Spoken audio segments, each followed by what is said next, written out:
Cette semaine, chez Use Your Law, on a décidé de vous parler de l'affaire qui a opposé Bernard Tapie au Crédit Lyonnais. En 1992, Bernard Tapie, pressenti à devenir ministre de la ville, décide de se séparer de la société Adidas qu'il avait acquis 2 ans auparavant. Pour faciliter la vente, la société Bernard Tapie Finance SA a mandaté une filiale du Crédit Lyonnais aux fins de vendre Adidas pour plus de 2 milliards de francs. Dans les mois qui ont suivi, la banque a été approchée par M. Robert Louis Dreyfus, qui semblait très intéressé par l'achat d'Adidas, pour le double du prix proposé par M. Tapie. Mais la filiale du Crédit Lyonnais n'a pas informé M. Tapie de cette éventualité. Au contraire, en 1993, la cession a eu lieu au prix initialement prévu par M. Tapie au profit de 8 sociétés, dont des sociétés offshore, localisées dans des paradis fiscaux.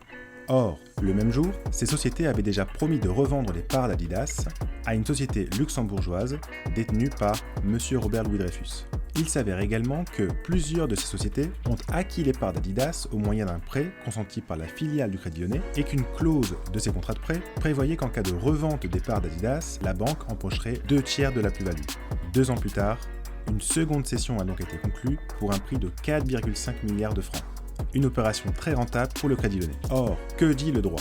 Article 1134 ancien du Code civil, les conventions doivent être exécutées de bonne foi. Article 1993 du Code civil, tout mandataire est tenu de rendre compte de sa gestion. En vertu de ces articles, la filiale du Crédit Lyonnais était tenue d'informer la société Bernard Tapie Finance SA qu'une société était prête à acheter Adidas à un prix supérieur à celui proposé par M. Tapie. En gardant cette information pour elle, la filiale du Crédit Lyonnais n'a pas respecté son obligation de loyauté.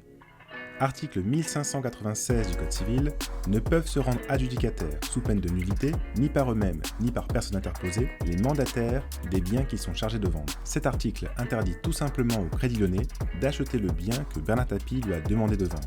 Or, le montage mis en place a permis à la filiale du Crédit Lyonnais de se porter contrepartie, ce qui n'était pas permis par la loi.